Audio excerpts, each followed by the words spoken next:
ಲಂಚ ಇಲ್ಲದೆ ಪೊಲೀಸ್ ಇಲಾಖೆ ನಡೆಯಲು ಸಾಧ್ಯವೇ?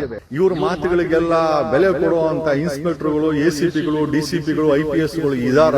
ಯಾಕೆ ಅಂದ್ರೆ ಒಬ್ಬೊಬ್ಬ ಇನ್ಸ್ಪೆಕ್ಟರ್ ಹಿಂದ್ಗಡೆ ಫಾರ್ ಪೋಸ್ಟಿಂಗ್ ಹಣ ಕೊಟ್ಟೆ ಬೆಂಗಳೂರಲ್ಲಿ ಪೋಸ್ಟಿಂಗ್ 1 ಕೋಟಿಯಿಂದ 15 ಕೋಟಿ ಅಷ್ಟೆಲ್ಲ ಪೋಸ್ಟಿಂಗ್ಗೆ ಲಂಚ ಕೊಡುವಂತ ಪೊಲೀಸರು ಹಣ ಕೊಟ್ಟು ರಾಜಕಾರಣಿಗಳಿಗೆ, ಸರ್ಕಾರದಲ್ಲಿ ಇರುವಂತವ್ರ ಪ್ರಭಾವಿಗಳಿಗೆ ಹಣ ಕೊಟ್ಟು ಮಾಡ್ಕೊಳ್ಳುವಂತ ಪೊಲೀಸ್ನವರು ದಮ್ಮು ತಾಕತ್ತನ್ನ ಇಂದ ಪ್ರಶ್ನೆ ಹೇಳಿದ್ರಲ್ಲ, ಈ ಡೈಲಾಗ್ಗಳು ವರ್ಕೌಟ್ ಆಗತ್ತಾ?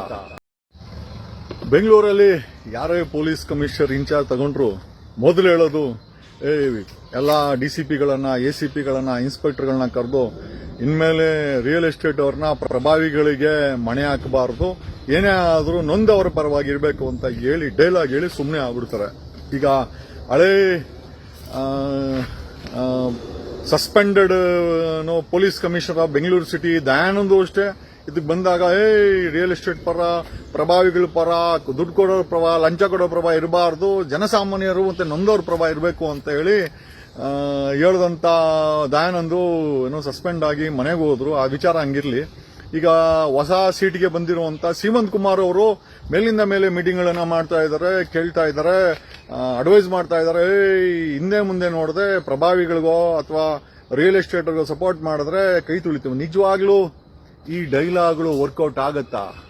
ಆಮೇಲೆ ಈ ರೀತಿ ಡೈಲಾಗ್ಗಳನ್ನ ಹೇಳಿ ಸೋಷಿಯಲ್ ಮೀಡಿಯಾದಲ್ಲಿ, ಮಾಧ್ಯಮಗಳಲ್ಲಿ ಬರ್ಸ್ಕೊಂಡಂತ ಇಂಥ ಹೊಸ ಸೀಟಿಗೆ ಬಂದಂತ ಅಧಿಕಾರಿಗಳ ಮಾತುಗಳು ನಿಜವಾಗೂ ಪೊಲೀಸ್ ಇಲಾಖೆ ಮೇಲೆ ಪ್ರಭಾವ ಬೀರುತ್ತಾ?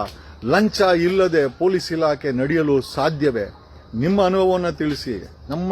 ನಮ್ಮ ಬೆಂಗಳೂರಿನ ಪೊಲೀಸ್ ಇಲಾಖೆನೇ ಆಗಿರ್ಬೋದು, ಬೆಂಗಳೂರಲ್ಲಿ 130 ಕ್ರಿಮಿನಲ್ ಪೊಲೀಸ್ ಸ್ಟೇಷನ್ಸ್ ಇದೆ, 50 ಟ್ರಾಫಿಕ್ ಪೊಲೀಸ್ ಸ್ಟೇಷನ್ಸ್ ಇದೆ. ಇಡೀ ಕರ್ನಾಟಕದಲ್ಲಿ 1000ಕ್ಕೂ ಹೆಚ್ಚು ಪೊಲೀಸ್ ಠಾಣೆಗಳಿದೆ. ನಿಜವಾಗ್ಲೂ ಕರ್ನಾಟಕದ ಪೊಲೀಸರು ನೊಂದವರಿಗೆ, ಬಡವರಿಗೆ ಮತ್ತೆ ಕಾನೂನು ಅವಶ್ಯಕತೆ ಇರುವಂತವ್ರಿಗೆ ಕೆಲಸ ಮಾಡ್ತಾರ?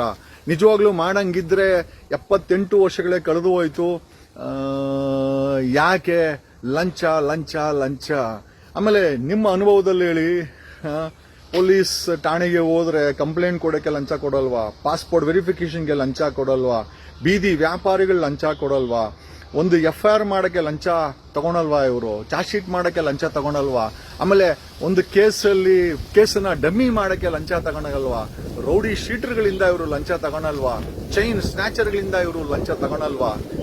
ಕಳ್ಳತನ ಮಾಡೋರ ಮೇಲೆ ಲಂಚ ತಗೊಳಲ್ವಾ ಇವರು? ಆಮೇಲೆ ನಿಜವಾಗ್ಲೂ ಬದಲಾವಣೆ ಇಂಥ ಹೊಸ ಸೀಟಿಗೆ ಬಂದಂತ ಅಧಿಕಾರಿಗಳಿಂದ ಸಾಧ್ಯನಾ? ನಿಮ್ಮ ಅನುಭವವನ್ನ ಮತ್ತೆ ಈ ಪೊಲೀಸ್ ಇಲಾಖೆ ಲಂಚ ಮುಕ್ತ ಆಗಲು ಸಾಧ್ಯವಿದೆಯಾ? ರಿಯಲ್ ಎಸ್ಟೇಟ್ಗಳಿಗೆ ಸಪೋರ್ಟ್ ಮಾಡಬಾರ್ದು, ರಿಯಲ್ ಎಸ್ಟೇಟ್ ಅವರಿಗೆ ಸಪೋರ್ಟ್ ಮಾಡಿದ್ರೆ, ಪ್ರಭಾವಿಗಳಿಗೆ ಸಪೋರ್ಟ್ ಮಾಡಿದ್ರೆ ಏನ್ ಹಿಂದೆ ಮುಂದೆ ನೋಡದೆ ಸಸ್ಪೆಂಡ್ ಮಾಡ್ತೀವಿ ಅಂತ ಹೇಳುವಂತ ಬೆಂಗಳೂರು ಸಿಟಿ ಪೊಲೀಸ್ ಕಮಿಷನರ್ ಮಾತುಗಳು ನಿಜವಾಗ್ಲೂ ನಡೆಯುತ್ತಾ?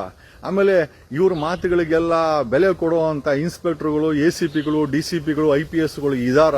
ಯಾಕೆ ಅಂದ್ರೆ ಒಬ್ಬೊಬ್ಬ ಇನ್ಸ್ಪೆಕ್ಟರ್ ಹಿಂದ್ಗಡೆ ಒಬ್ಬೊಬ್ಬ MLA, ಮಿನಿಸ್ಟರ್ಗಳು ನಿಂತ್ಕೊಂಡು ಇರ್ತಾರೆ. ಇಂಥ ಪ್ರಭಾವಿಗಳನ್ನ ಮಾಡ್ಕೊಂಡಿರುವಂತ ಇನ್ಸ್ಪೆಕ್ಟರ್ಗಳು most of them pay for ಪೋಸ್ಟಿಂಗ್ಗೆ ಹಣ ಕೊಟ್ಟೆ ಬೆಂಗಳೂರಲ್ಲಿ ಪೋಸ್ಟಿಂಗ್ 1 ಕೋಟಿಯಿಂದ 15 ಕೋಟಿ ಅಂತೆ. ನನಗೆ ಯಾರೋ ಹೇಳಿದ್ರು, ನಮ್ಮ ಕೊಡಿಗೇಳಿ ಪೊಲೀಸ್ ಠಾಣೆ ಅಂತ ಪೊಲೀಸ್ ಠಾಣೆಗೆ 1.5 ಕೋಟಿ, ವಿದ್ಯಾಣಪುರ ಇಲ್ಲಿ ಅತಿ ಹೆಚ್ಚಿನ ಹಣವನ್ನ ಪಡೆಯುವಂತ ಪೊಲೀಸ್ ಠಾಣೆ ಅಂತಂದ್ರೆ ಉಪ್ಪಾರಪೇಟೆ ಅಂತ 15 ಕೋಟಿ ಅಂತೆ ಪೋಸ್ಟಿಂಗ್. ನೆಕ್ಸ್ಟ್ ಅಶೋಕ್ ನಗರ ಅಂತ ಹೇಳ್ತಾರೆ. ಇಷ್ಟೆಲ್ಲ ಪೋಸ್ಟಿಂಗ್ಗೆ ಲಂಚ ಕೊಡುವಂತ ಪೊಲೀಸರು, ಅಪಾಯಿಂಟ್ಮೆಂಟ್ಗೆ ಲಂಚ ಕೊಡುವಂತ ಪೊಲೀಸ್ ಇಲಾಖೆಯಲ್ಲಿರುವಂತ ಅಧಿಕಾರಿಗಳು, ಪ್ರಮೋಷನ್ಗೆ ಹಣ ಕೊಟ್ಟು ರಾಜಕಾರಣಿಗಳಿಗೆ, ಸರ್ಕಾರದಲ್ಲಿ ಇರುವಂತವ್ರ ಪ್ರಭಾವಿಗಳಿಗೆ ಹಣ ಕೊಟ್ಟು ಮಾಡ್ಕೊಳ್ಳುವಂತ ಪೊಲೀಸ್ನವರು ಶ್ರೀಸಾಮಾನ್ಯರಿಗೆ, ನೊಂದಂದವರಿಗೆ ಕೆಲಸ ಮಾಡಿಕೊಡ್ತಾರ ಇಲ್ಲ ಅನ್ನೋ ವಿಚಾರವನ್ನ ದಯಮಾಡಿ ನಿಮ್ಮ ಕಮೆಂಟ್ ಮುಖಾಂತರ ಯಾವುದೇ ಭಯ ಇಲ್ಲದೆ ಅಲ್ಲಿ ಪ್ರಸ್ತಾಪ ಮಾಡಿ. ಯಾಕೆ ದಮ್ಮು ತಾಕತ್ತನ್ನ ಇಂದ ಪ್ರಶ್ನೆ ಹೇಳಿದ್ರಲ್ಲ, ಕಿಂಗ್ ಮಾರ್ಟಿನ್ ಲೂಥರ್ ಹೇಳಿದ್ದಾರೆ, ಅನ್ಯಾಯ ಪ್ರಪಂಚದ ಯಾವುದೇ ಮೂಲೆಯಲ್ಲಾದರೂ ಕೂಡ ಅದು ನ್ಯಾಯಕ್ಕೆ ಮಾಡುವಂತ ಅನ್ಯಾಯ ಅಂತ ಹೇಳಿದ್ದಾರೆ. Injustice anywhere is a threat to justice everywhere ಅಂತ ಕಿಂಗ್ ಮಾರ್ಟಿನ್ ಲೂಥರ್ ಅವರು ಹೇಳಿದ್ದಾರೆ. ಖಂಡಿತವಾಗಿ ನಮ್ಮ ಸಂವಿಧಾನದ ಮೇಲೆ ನಿಮಗೆಲ್ಲ ನಂಬಿಕೆ ಇದ್ದು ಈ ಒಂದು ವ್ಯವಸ್ಥೆಯನ್ನ ಬದಲಾವಣೆ ಮಾಡಬೇಕಂದ್ರೆ ಕನಿಷ್ಠ ನಮ್ಮಂತವರೆಲ್ಲ ಇಷ್ಟೆಲ್ಲ ರಿಸ್ಕ್ ತಗೊಂಡು ವಿಡಿಯೋಗಳನ್ನ ಮಾಡಿ ಸಮಾಜದ ಮೇಲೆ ಒಂದು ಇಂಪ್ಯಾಕ್ಟ್ ಮಾಡ್ಲಿಕ್ಕಂತೂ ಒಂದು ಪ್ರಯತ್ನ ಅಂತೂ ಮಾಡ್ತಾ ಇದ್ದೀವಿ.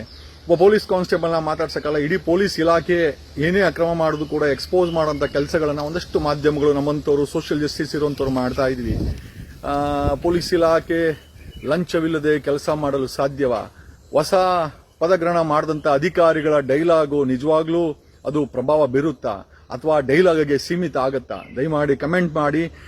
ಪೊಲೀಸ್ ಇಲಾಖೆಯಲ್ಲಿ ಬೇಕಾಗಿರುವಂತ ಬದಲಾವಣೆ ಏನು, ಭ್ರಷ್ಟಾಚಾರ ಕಡಿಮೆ ಮಾಡಲಿಕ್ಕೆ ಅಂತ ದಯಮಾಡಿ ತಿಳಿಸಿ ಅಂತ ಹೇಳ್ತಾ ವಿಡಿಯೋನ ಮುಗಿಸ್ತಾ ಇದ್ದೀನಿ. ನಾನು ನಿಮ್ಮ advocate Jagadish. Thanks you, love you all. ಹೆಚ್ಚಿನ ವಿಡಿಯೋಗಳಿಗೆ ಪ್ರತಿಧ್ವನಿ ಯೂಟ್ಯೂಬ್ ಚಾನೆಲ್ ಸಬ್ಸ್ಕ್ರೈಬ್ ಮಾಡಿ, ಬೆಲ್ ಐಕಾನ್ ಕ್ಲಿಕ್ ಮಾಡಿ.